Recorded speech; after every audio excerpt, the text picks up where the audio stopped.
The more jar-related projects, the better.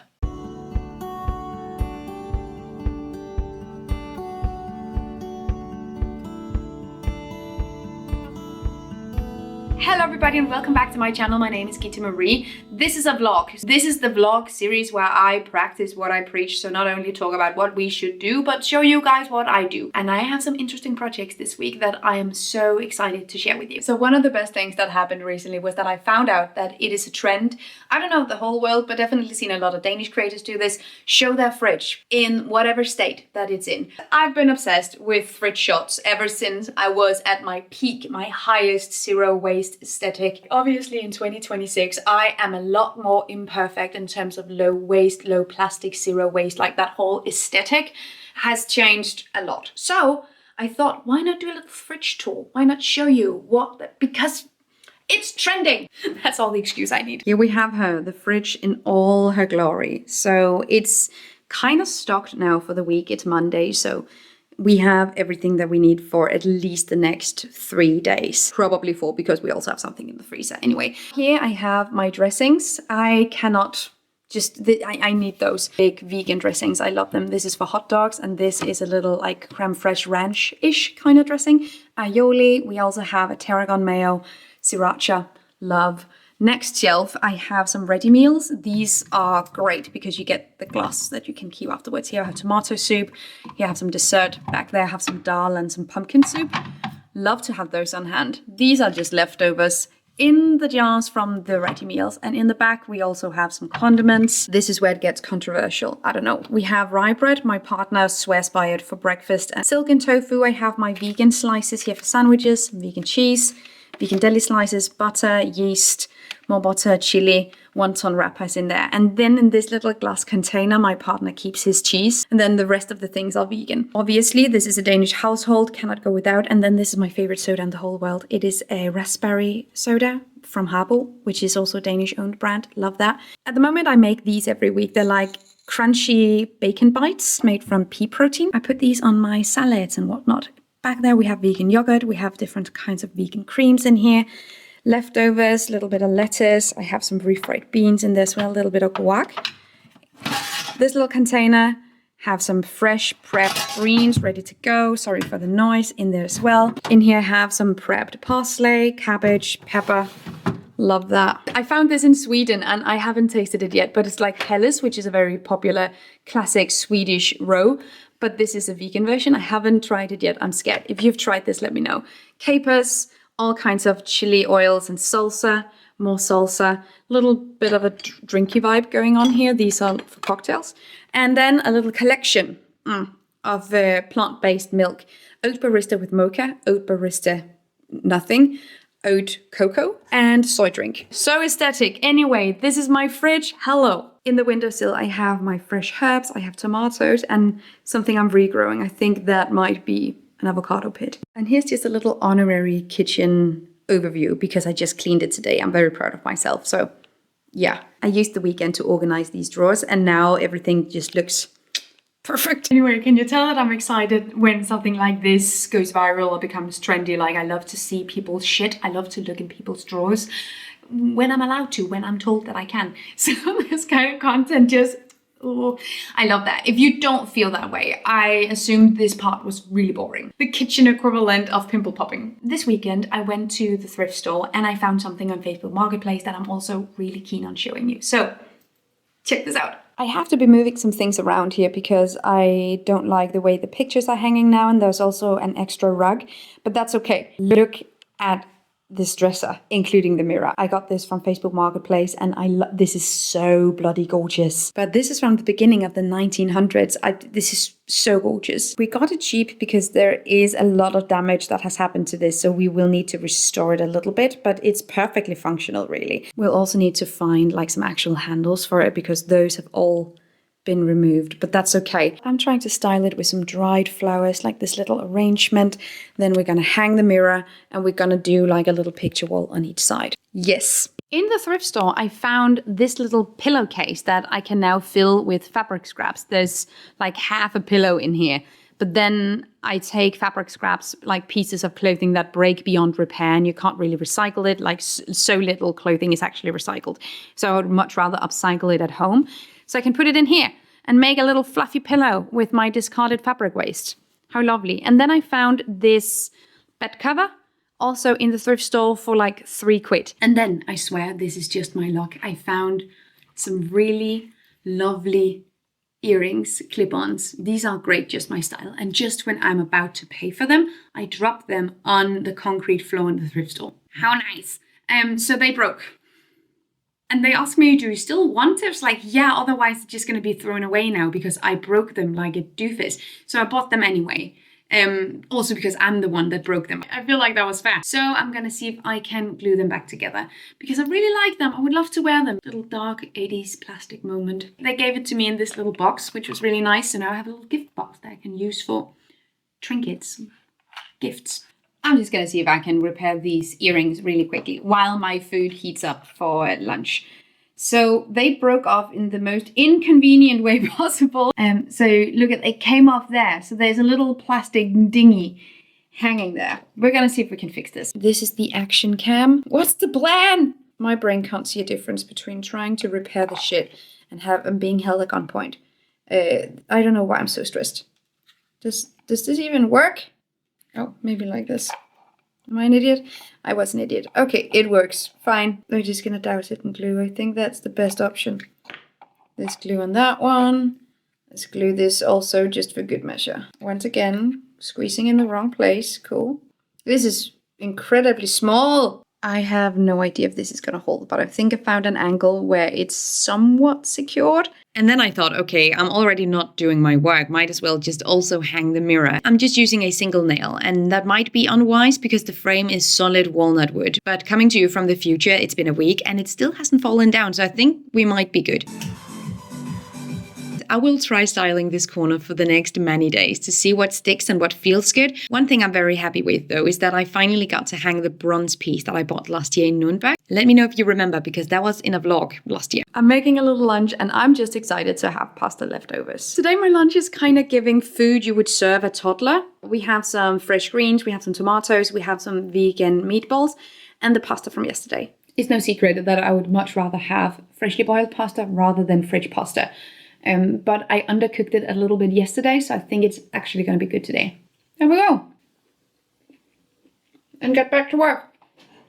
The snow has almost melted, so now we're right back to where we started when we moved in, basically. This is the greyest, most dull part of the year, but I'm looking forward to seeing how the garden adapts to the weather and like what happens during the different seasons. Ignore the look today. I'm having a little bit of a kitchen prep day, and I have an interesting project that I thought I would include you guys in. So I'm doing a spotlight for a not chocolate product made by Spora. That's going to be a video. It's really interesting. It's made from the byproduct from beer production, and I got some to try and use. By the way, this container is from the test kitchen of Alchemist, which is a restaurant I've been wanting to go to for I don't know how long. Is that the same feeling you get if you're like a sports fan and you catch the ball? Because this is my equivalent of that. I'm very excited about this little container. And we're gonna bake it into a nice caramel tart, like a chocolate caramel, but there is no chocolate in it because this is in fact not chocolate. It has no cocoa content whatsoever, but it looks, it works, it melts. It's made from spent brewer's grain and it's gone through the exact same processing as chocolate. It's just not. Spent brewer's grain is a byproduct from beer production where you have the grain and you extract the sugars to make the beer. We make a lot of beer in Denmark and globally we do as well. We have like 40 million tons of spent grain worldwide. It's a massive byproduct that we are not using optimally. Right now we're using it for livestock feed, but we can use it in direct consumption for humans, which has a better climate benefit overall. So for the tart, we're using plant-based butter. I'm using a little bit of water and then a flour combination of regular wheat flour as well as an upcycled flour from beer production as well, both with wheat and rye from IPA production. So I feel like that's just tying everything together. Okay, so the most important thing here is to not overwork it. I used somewhat cold butter and it's kind of formed into some small dough balls here. So we're gonna put this into the fridge for about half an hour before we work on it some more. And while the dough is in the fridge, we're gonna have some lunch. I made it with also pasta. It sort of gets the consistency of a risotto a little bit because this is small. Love that. I also added some broccoli, some of my crispy vegan bacon bits, and fresh basil. Protein, check. Veggies, check. Fiber, check. Yeehaw, cowboy. It's time to actually make the tarts. What I tend to do, this is very practical and not with finesse at all. I take my butter and just put it into the little tray. And I'm just gonna squish it. This gets the job done. Over the edges, I just take those off like that. We're gonna bake these now. It's the next day and we are continuing the dessert project. I'm gonna do a caramel to put in the tart, and then on top we're gonna do the notch cream. And I know this is pretty simple, this is straightforward. I just hate making it. I'm gonna add in our sugar. And now the key here, I'm gonna try to talk you guys through it because then maybe I'll hate it less as well. And then the trick is to not touch it. Do not stir it, do not like poke at it. Wait until it sort of starts to melt and become golden around the edges. We're starting to see some melting now, so it won't be long. However, this portable heating plate keeps turning on and off. So, I don't know, man. We're gonna add in the butter now.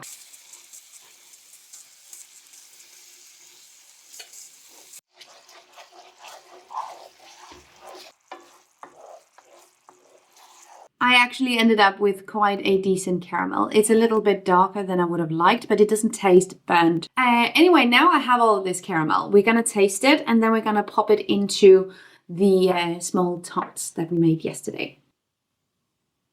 Okay, yeah.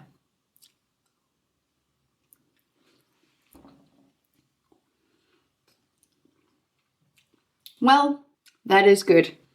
Dare I even say worth the trouble, worth the spontaneous kitchen anxiety. I swear to God, my body doesn't know the difference between being held at gunpoint and seeing smoke coming from sugar. Okay, I'm just gonna go in for one more. Immaculate on ice cream. I just took the rest of the caramel, I put it into a jar. We're gonna keep this in the fridge, and I think this is going to be banging in a coffee as well. Then I melted the notch over a double boiler, still looking exactly like chocolate, and I still think it's wild. Then I whipped up some plant-based whipped cream and slowly turned the notch into the cream. I do have better technique than what you're seeing here, but I used one hand to hold the camera. And now we're gonna set this to cool so we can get the proper consistency. We're gonna pipe it onto the cakes. But first a taste test. There's small specks of the notch in there and they just burst, just like.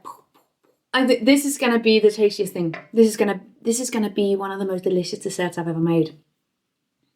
Prepare yourself. What does the folk community have to say about this folk? This is leftovers from yesterday. We had mashed potatoes and this like paprika something, putting things from the fridge together. So we have some plant-based chicken chunks in there. We have some plant-based sausages, some carrots. Good. Still slaps. Yeah, and this is just truly one of those times where things just does not go as planned. The cream was not set enough, so when I started putting it onto the tart, it didn't have the structural integrity that I had in mind for it to hold the lid. So what I initially want to do when I'm facing a situation where things just does not go as planned is that I want to throw everything out. I'm just done. We're obviously not going to do that. I made it into like a little mousse kind of dessert refreshing thing. This is very cold. So I feel like that's the best possible way to still enjoy this because it is really enjoyable. It's just not set enough to be what I wanted it to be. Now we have this instead. This would be perfect for summer if you had perhaps some vegan meringue, you had some strawberries, fruit of any kind. By the way, the earrings are fixed and I've worn them for a few hours now. They're really comfortable. So this is the one that's not broken. Look, flaps around like that. This one is a little wonkier and you can also kind of tell. But they work. Big win. Big win. I'm not gonna lie. Kind of needed this win. Just small win, but after today's dessert tragedy, I needed it. We're starting off today with a flat lay because I went to the farmer's market to get some fresh produce for the weekend. I need to get back into a good routine of going to the market because I haven't been there for a hot second since we moved. Just a few times, but not enough for it to feel like a routine, you know? But it was so lovely to catch up with the vendors though. And don't be fooled, just because we don't have snow anymore, it doesn't mean it's not freezing cold. I was like an icicle by the end of it, but massively worth it. Not only did I get some amazing produce for the weekend, I also got to take my little knitted bonnet for a spin, which my friend Alexandra made, and it's keeping my ears so nice and warm. I have a few different things I want to make this weekend. So I got some of the supplies for that. We have some mushrooms for a pizza tonight. Then I want to do another batch of pickled red onions because I love those. And I want to do some pickled chilies as well. I also saw someone do like chili in sugar and then it became this lovely spicy syrup. I want to do that. So I got chilies as well. And then just some basics for the fridge. And then I got a pomegranate, which I usually don't, but my vendor recommended it, said they were really good and organic as well. So got a few things, some parsnips, lettuce, onions, garlic, lemon, cucumber, carrots. There we go, Bob's your uncle. Also got tons of sugar snap peas. I've never seen them have those before. We're gonna give them a go. Anyway, flat lay. I try to be unapologetic about it because I honestly love this kind of content. I love making it, I love looking at it, I love seeing other people do it. Grocery hauls are just chef's kiss. Kind of dying to make a coffee today with the caramel from yesterday. It hardened a lot overnight, which makes it this like gooey, beautiful. Look at that. Oh my God. Can we take a moment to appreciate this? Anyway, this is definitely going in my coffee. How much? Like that? This is indulgent. We're gonna do some oat milk as well. This is fantastic. This is your sign to make caramel. Oh yeah. Then I started working on my other projects. First, the chili syrup and then the pickled red onions. The chilies I just covered in sugar and that was it. And the onions I covered in vinegar and then added a little bit of sugar as well. And let me show you what it looks like about a week later.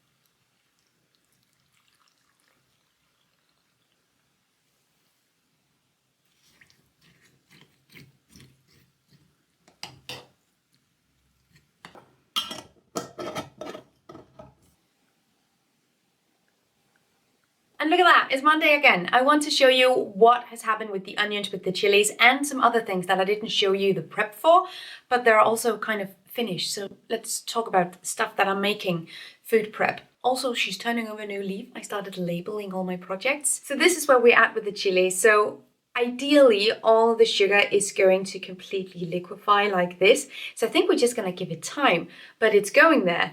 It's definitely going there. I haven't opened this yet, so I don't know what it smells like, what it tastes like. I think we're gonna give it another week, but I feel like this is going pretty well. Let me know if you have tried this before and if you have any pointers for me. I'd love to hear. Not really anything terribly exciting about pickled red onions.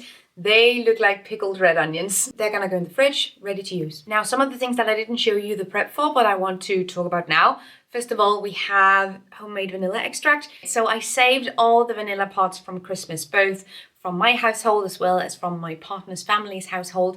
And I said, we're gonna make vanilla extract for everyone. There's vanilla extract for everyone. And I covered it completely in vodka. But I am excited to see how this turns out. I'm just gonna place this somewhere cool and dark and then look at it every month to see if it needs more or less. And this might be controversial. I would actually love to hear your opinion on this because I know sort of what I feel about it. So I am torn when it comes to truffles because if you don't know, truffles are typically found with pigs or dogs. And if you have an industry where that happens, then there are animals within that industry. Feel kind of icky about everything related to that. But then I have a friend whose grandmother trained her own dog to find truffles. And he asked me if I wanted to try some. And I said yes, because there is one dog who seems to have a great time, who is just a pet, who is then also just doing this. I feel like that's different. Let me know what you think about it. I think it's okay. I don't think anyone is getting hurt. I don't think anyone is being exploited. So I got some truffles that I could use for stuff as well. So I've done two things with them. I took one of them and I just popped it into a jar with some plant-based butter. This is making an intensely infused truffle butter. It's even more intense than if you chop it up and you sort of infuse it into it, like combine it into the butter. This is better. So we're making some whipped butter for my birthday on Sunday. Okay. And then I made a truffle oil where I did cut it up into small bits and I just popped it in. Not too small, so they're still quite sizable. Popped it into the jar. The more jar-related projects, the better. Anyway, let me know if there's anything else you want to see in this sort of segment where we sort of walk the walk and I show you my everyday life. Any aspects that you're curious about, let me know. Otherwise, thank you so much for watching. Have an amazing day and I will see you guys next time. Take really good care of yourselves. Until then, bye.